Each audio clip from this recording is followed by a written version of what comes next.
Welcome to the Gambler 500 video.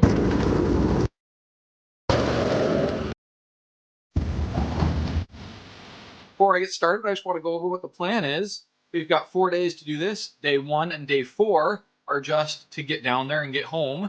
And then day 2 and 3 are to do the routes. And we have 3 routes that we're going to do over the course of those 2 days. The first one is Crooked Loop, but it's not really a loop, it's more of an out and back. So we're just going to do it one way because it's on our way.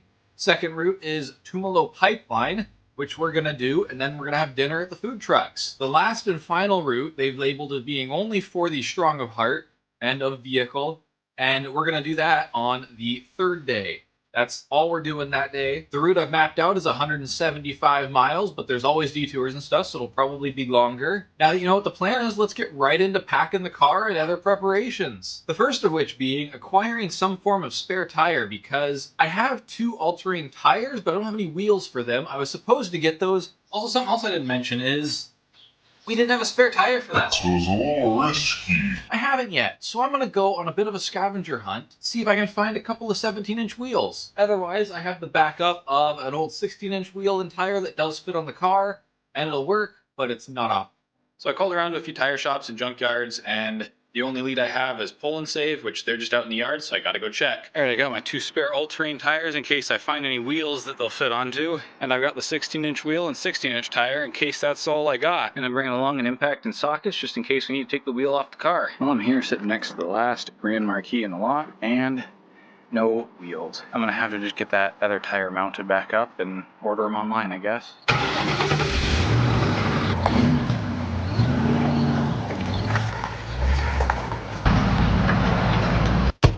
So something I've been noticing with this car is that when it's hot out and I start it, until the car itself warms up, the transmission slips quite a bit. Let's hope that doesn't become a larger issue later in the episode. So yeah, if you're new here, this is my 2004 Ford Crown Victoria Police Interceptor. I bought it for $2,200 off a guy in Tri-Cities and drove it home in the rain on bald tires. And then I promptly installed a 2-inch lift kit on it from Northwoods Performance up in Idaho. And a little bit later, I got some used tires, and now I have these beefy, brand new Mickey Thompson Baja Bosses.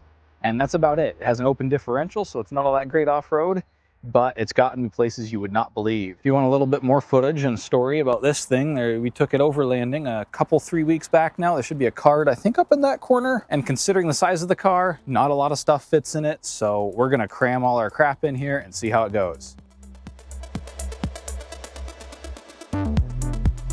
Well, we did it. Let me give you the tour. I've got all my heavy stuff here in the trunk, like the cooler, and my recovery gear, and my toolbox, and my tools. And that's to give us maximum traction because this thing is rear-wheel drive. And then here, if we close this, I can't believe this is staying here. It seems pretty darn solid.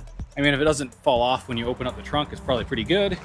Another space-saving move I've made. We did this last year. It worked really well, so it should work well again this year. Come around to the back seat. We've got some more sleeping gear, our 10 gallons of water down there, and our cooking stuff over there. Moving on to the front seat, we've got our little drinks cooler for non-alcoholic beverages to drive while driving. This also is mainly here just because it makes a really good armrest. Perfect height, it's nice and squishy. I'm gonna have to pop this gasoline tank off of here and throw it in here. It's got gas from last year in it, so we'll have to top it off with fresh gasoline on the way down there. Tomorrow, before we leave, I'll check all the fluids in it because I don't have any coolant right now, and Leah's gonna go grab a bottle tomorrow. And then we'll get on the road. I wouldn't park it inside, but we got a lot of valuable stuff in here, so might as well throw it in here. Well, I just got off work. It is time, and by time, I mean time to finish prepping the car. I gotta check my tire pressures, make sure they're set right for the highway. Gotta check all the fluids, make sure they're good. I think last year we did this on like half as much oil as we should have had. I don't wanna do that again. Gotta top off the coolant, and then I think we're good to go.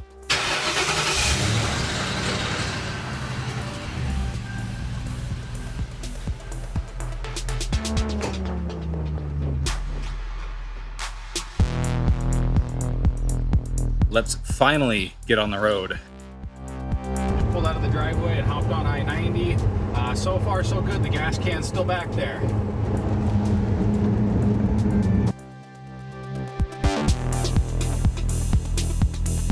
Well, someone got in a wreck, so it's going to take a little longer than expected, which is unfortunate. We are still in traffic. Google thinks it's going to take us 5.5 hours, but it also doesn't know about the road closures, so it's probably going to take a lot longer.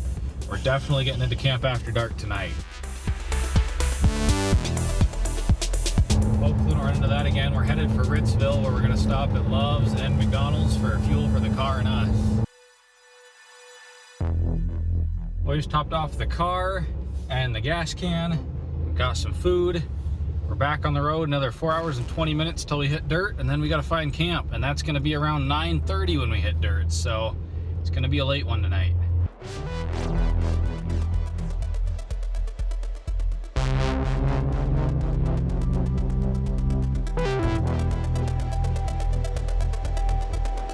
I'm using these little brass things to air down. I set them to about 20 psi a while ago, and they should air us down for us. I'm going to throw these on. Leah's going to drive, and hopefully I'll get some sick drone shots before it gets dark.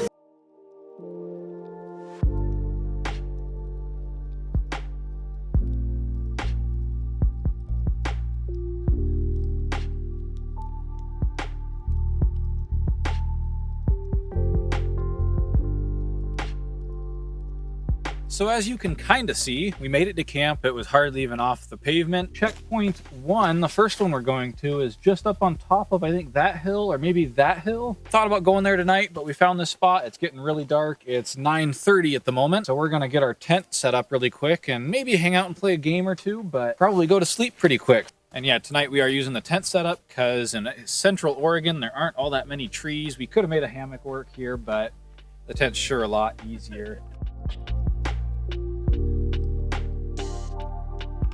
On this trip for the cold ones, I brought a variety pack of fresh squeezed IPAs from Deschutes Brewing. We are actually pretty close to the Deschutes. We almost drove over it on the way here, and this stuff just sounds great for being out here in 80-degree weather.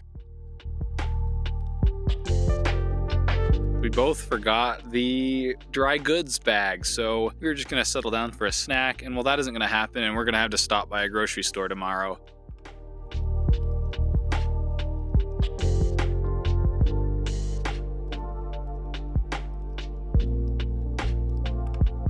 We're just pretty much gonna hit the road and snack on some fruit as we go, since we forgot all of our dry stuff, and also the bacon.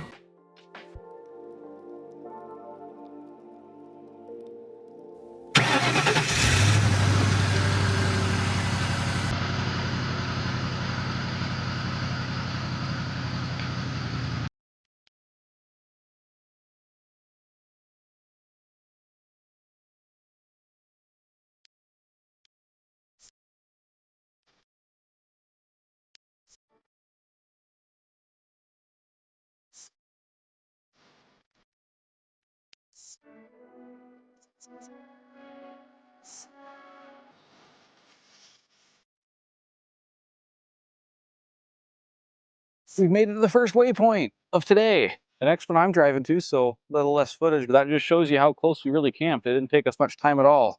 We left about 7:45 and it's 8:03.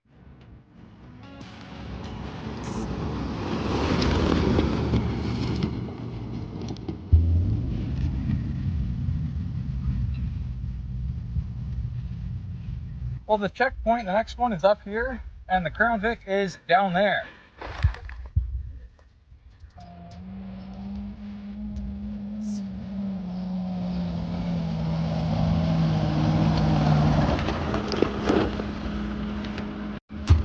Made that look easy. This is the next waypoint. We're not even gonna get out of the car. This one is not all that exciting. This one and the last one where we went up that steep hill were both challenges from last year, but now they are actual waypoints, so we've hit them this year. On to the next one.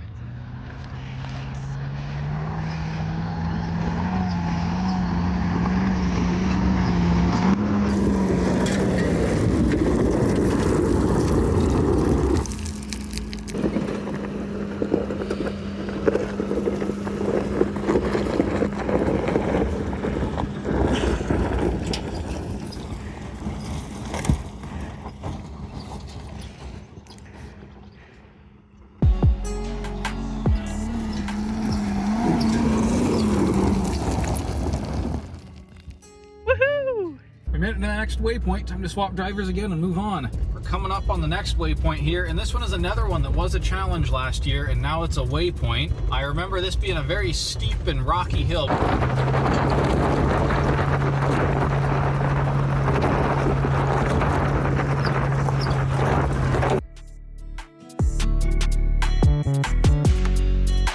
This is what you call barely a road.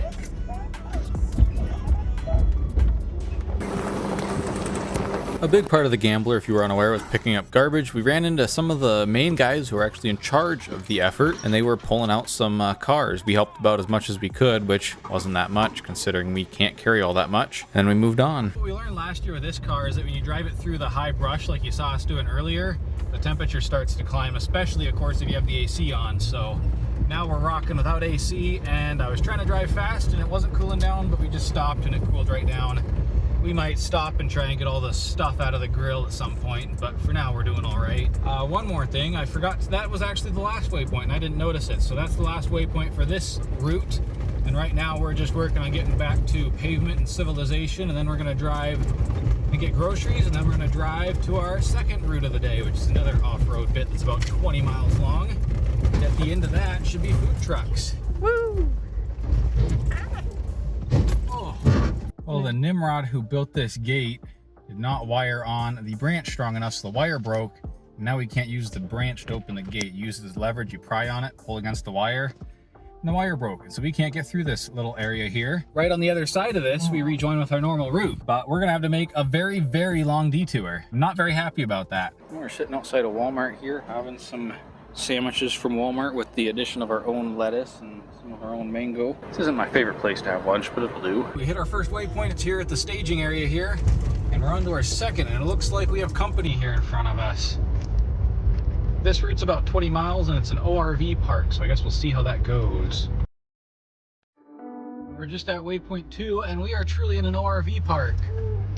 We're making good time though. Heading over to waypoint 3 now.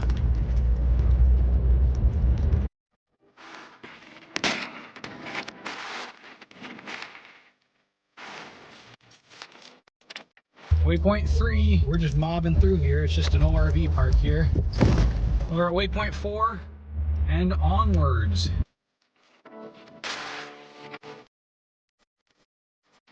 Made it to waypoint 5. We're headed to waypoint 6.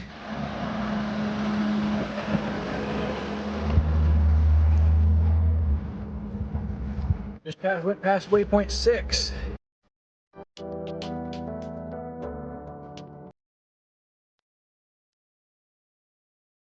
We've made it to waypoint 8. 12 is taco trucks. We're almost there, and waypoint 9 is right around the corner.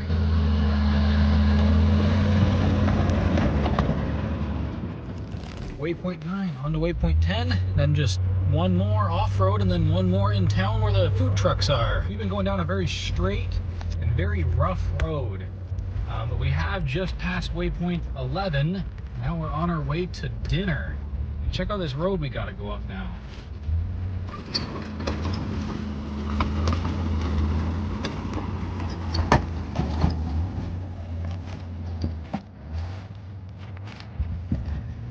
Well, we made it to food trucks, but we're not really hungry because we had lunch at like 2 o'clock. So fortunately, I don't think we're gonna be able to take advantage of them. So we're gonna go look for camp tonight, and we're gonna go down to the start of tomorrow's 175-mile route, and then maybe hit a few waypoints, and then maybe find camp. We'll see where we get to. In the meantime, the car doesn't seem to overheat when we're on the pavement, so we get to enjoy glorious AC for about 45 minutes. That didn't work at all. It still rose steadily, and we got the windows back down.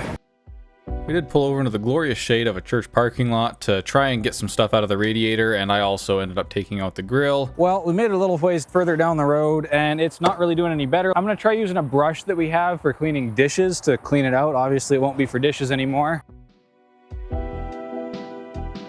We made a little progress, but I don't think it's gonna make much difference. We're gonna get to camp. Well, so far so good. I think we were also kind of climbing up a hill, which might have not helped. But I also do think the brush did a lot better job, surprisingly, at least to me. Now we're doing pretty good, sitting right in the center of the gauge. Hopefully it stays that way. verify this thing doesn't have any fake wood on it, or else I'd knock on it. Well, the check engine light just came on, and I can't figure out why. I just checked under the hood and the engine was still there, but actually I have no idea, and I didn't bring my scanner tool, so I don't know. Hopefully it goes away. So just turn back onto gravel, and well, it looks like we're gonna make it to the first waypoint just tonight right here. It's about 5 o'clock right now, so we have time. So far the car hasn't gotten too hot again yet, so knock on wood for that, I guess. Well, that's the first waypoint. Actually, that is waypoint 2. First waypoint is Gambler Town, but obviously we didn't start there. But that's the first waypoint taken care of. And we're gonna head on and probably take the first camp we can find that looks pretty reasonable.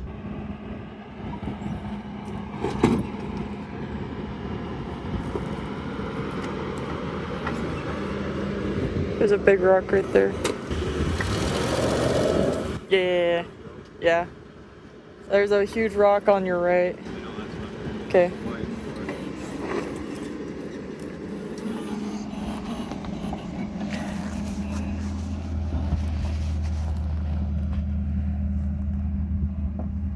Oh, easy.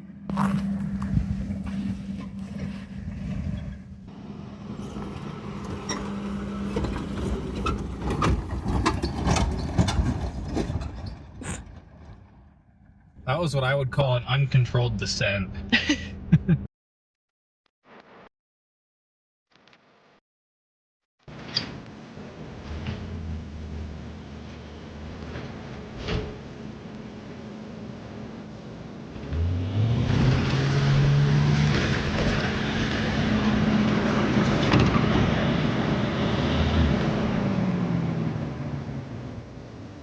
I think we found camp. About 6:15, so we've got about 3.5 hours until dark. It's just a little bit dusty back here. I don't think the seals are very tight or something. Very dusty. That is more of a problem for when we get home.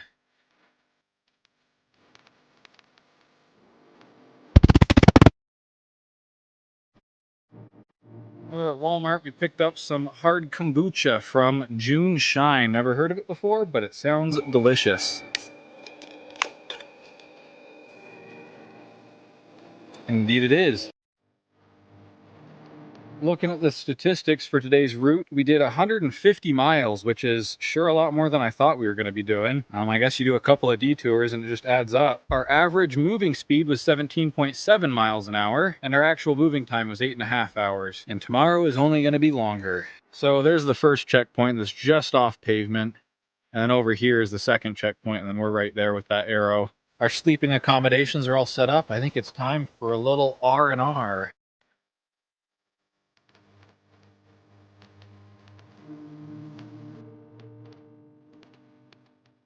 Sounding like it's going to be a very cozy night. We haven't seen a single person go by in a car, and it's a very comfortable temperature. See you in the morning.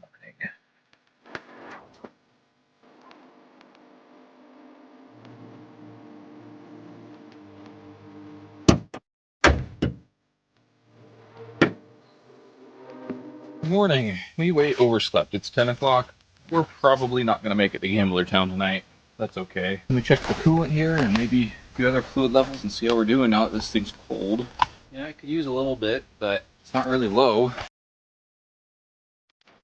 I'm off like a herd of turtles. It has gotten to be 10:40. It's almost lunchtime. But for breakfast, we're having Cliff Bars and energy drinks. Our check engine light's still on. We're gonna get moving. We're probably gonna get into camp tonight at dark, which gives me an opportunity to use the light bars that are blocking the radiator intake, so I guess that's good. This is one heck of a first obstacle on the way out of camp. And we're just gonna continue driving underneath these power lines for quite a few more miles. Sometimes the road's like good like this, and sometimes it's bad like what we just drove down. We put some gravel on this road. It's quite nice, but we've been a little bouncy. We've been making good time, probably going about 30 to 50 miles an hour. But, and then the car's staying cool. We still haven't gone over midway up the temperature gauge. Jeez. It's bouncy. Well, we've been driving for about 15 minutes now, and the car's still happy with the AC running on full blast.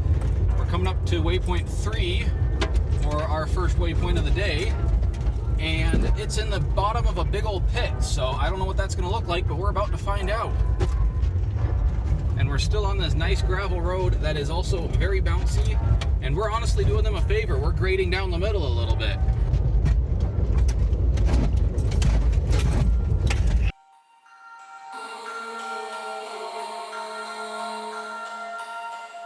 Well, you saw the massive crater that's currently out my window, and now it's our goal to go down this road around the edge to get to the bottom. That's where the waypoint is. Well, we've made it to checkpoint 3 at the bottom of this crater. We're gonna check and make sure there's no one on the road down, because that road was very narrow and there was no passing zone. And then we're gonna get headed out of here. I don't think we're gonna be able to leave the AC on the way out of here because it's a steep hill, but let's get going. Well, we've gone from having the AC on to having the heat on, because after we turned the AC off, the temps were still climbing coming out of here. I don't know if the transmission is smart or stupid or overheated, but it doesn't want to downshift when it gets this hot in the car. So I don't know if that's a safety prevention, but I think now even with the heat on, our temps are still kind of climbing.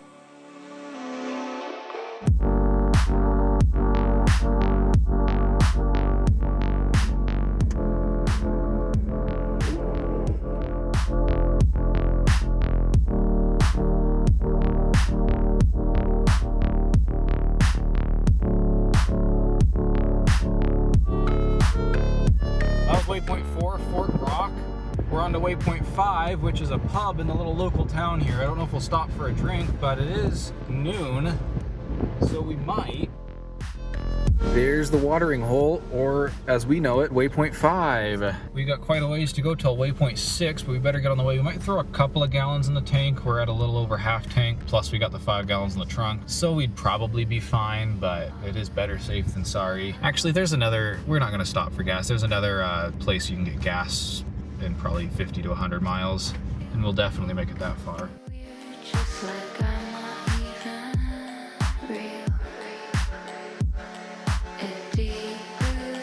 Left the dirt and we're still leaving a trail of dust. That was awful. It was billowing up from the floorboards here in the front. We stopped in this little tree shade oasis. We're gonna have some meat, crackers, cheese, and grapes for lunch as we continue to drive. I made it to the next waypoint. I think it was 6, but I can't remember for sure. But there's a little short hike up here to a cave, so we're gonna go check that out. We found the cave, and it is very comfortable in here temperature-wise. I think we're gonna stay in here for a little bit and cool off, and here's kind of what it looks like. It's very moist in here, of course. Man, does it feel nice after sitting in that hot car for so long. Leah has the new Pixel that can do temperature, and according to it, it's 32 degrees in here, but I don't know how much I trust it. I thought it was like usually around 50 degrees under the earth. Whatever temperature it is, it sure feels nice. I think we're getting ready to move on though. The only thing that's still warm for me is my feet. We stepped out of that hole in the ground, and now we're kind of in a halfway underground type of area. And we thought this was cool when we first came down here. Now it feels warm. I don't want to go back up there, but we've got to move on. Well, that was refreshing, but now we're back in the hot car with no AC on our way to the next checkpoint, which I think is kind of at the top of a hill.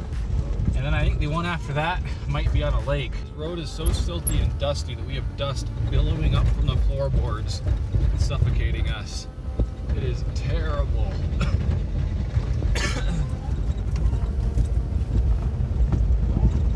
Even though we got the extra gas can, we are not confident we can make it on the fuel we have, so we've got to drive 15 miles each way into La Pine to get fuel. Actually, there's another, we're not going to stop for gas. There's another place you can get gas in probably 50 to 100 miles. And we'll definitely make it that far. And then we're going to keep going. I've been tempted to quit, but we really have come so far to really just give up now. We definitely are not making it to Gambler Camp tonight, though. I'm more out here to have fun and pick up trash than to hang out in a dusty, hot camp, so I'm okay with that. Right in this little clump here around these two lakes are waypoints 7, 8, and 9. And then 9 is the last one, but then we have 2 more optional things that sound like they'd be cool to go to, so we might try and do that. I'll keep you updated, of course. Well, we're all fueled up and we're gonna go enjoy the free AC of Dairy Queen. Probably have some chicken or something. Well, that was overpriced and underdelivered. That was not very good. We're gonna hop back on the road. Current sit rep, she's hot. We pulled over here alongside the road and we're gonna let it cool down and keep going.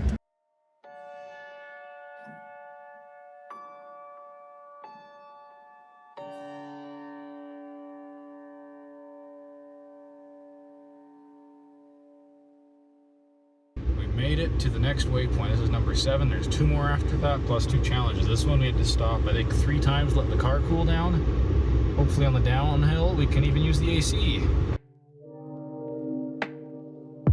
Well, the 8th waypoint is a little bit of a hike, so we're gonna go do that as quickly as we can because we're losing daylight. But just for reference, this is how much dust we're getting in the car. Another good example is just how dusty this grill is. You can't even see the Ford logo anymore. Yeah, we're gonna do this hike as quickly as we can and then get on to the last waypoint and then probably go see some caves, which we might be seeing in the dark. We've got obsidian everywhere here. It's even used to make up the railings.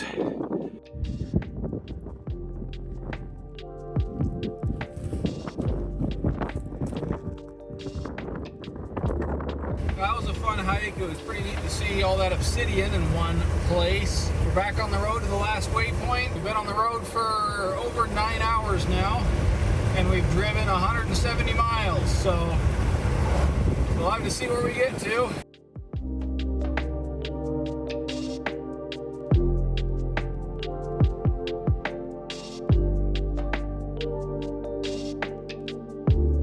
We're on our way to waypoint 9 when the overdrive off light started flashing. It's the light that comes on when you disable overdrive via the button on the end of the stock. And Leah had to dig through the manuals that we have with us since we're at a cell service and found that that means there's an error and that it should be serviced immediately. The transmission slips quite a bit. Let's hope that doesn't become a larger issue later in the episode.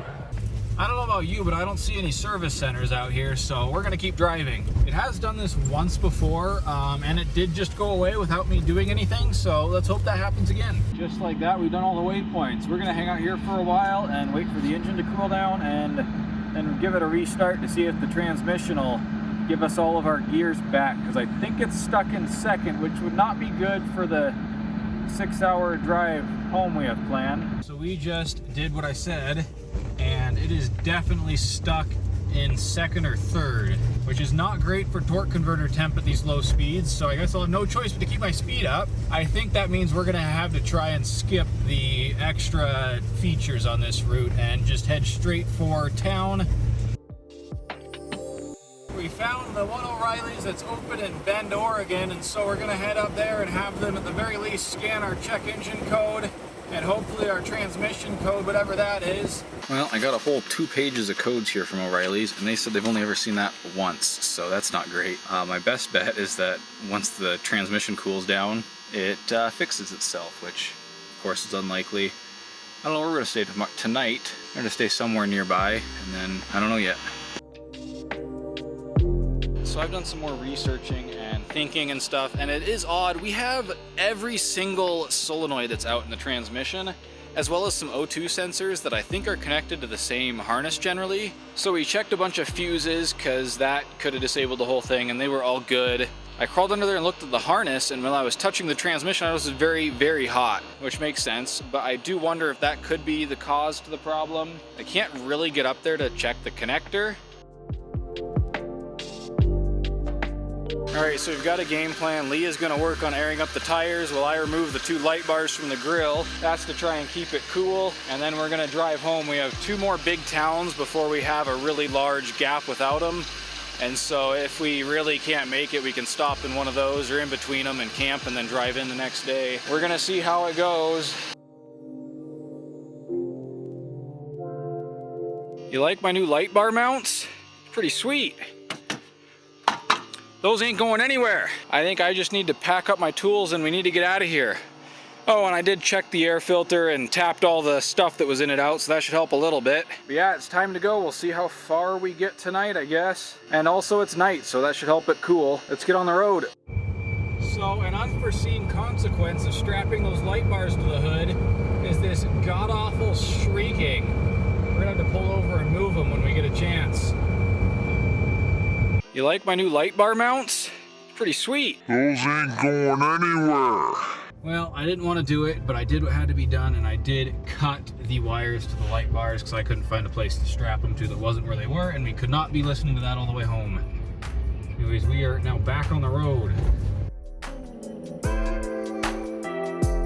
Well, you can see my silhouette in the outline of the full moon back there. We're probably gonna get into camp tonight at dark. But we're about 3.5 hours away from home, and I was getting tired and Leah didn't too tired to drive, and so we're in a gravel lot alongside I-84. We can hear the big rigs going past over there. We had to cruise at about 50 miles an hour, probably average, to keep the temps low enough while driving, I guess, in whatever second gear is. It's only going to be worse tomorrow. It's going to be daytime and warm. I wish we had the energy to continue, but we're gonna set up camp and try and get a few hours of sleep. Well, this is what we're calling home tonight. Like I said, just a gravel parking lot here with the highway right over there. You can see that truck. And there's the river down there. We'll show you that in the morning. Time for a much deserved sleep. Wow, I look like something. We made it to the Tri-Cities. We're at Freddy's getting some fuel.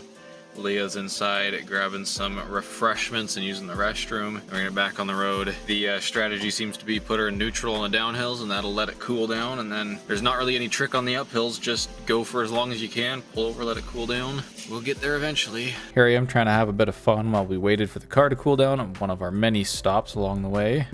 Just like that, we made it home. We're not gonna try putting any of this camping gear away today. We're just gonna chuck this car in the garage and go take a much needed shower and recuperate. If you enjoyed seeing us suffer, hit the like button. If you want to see me fix this car up in the future, hit the subscribe button. And if you think there's something I could do better, then leave a comment. We are ready to be done. Thanks for watching.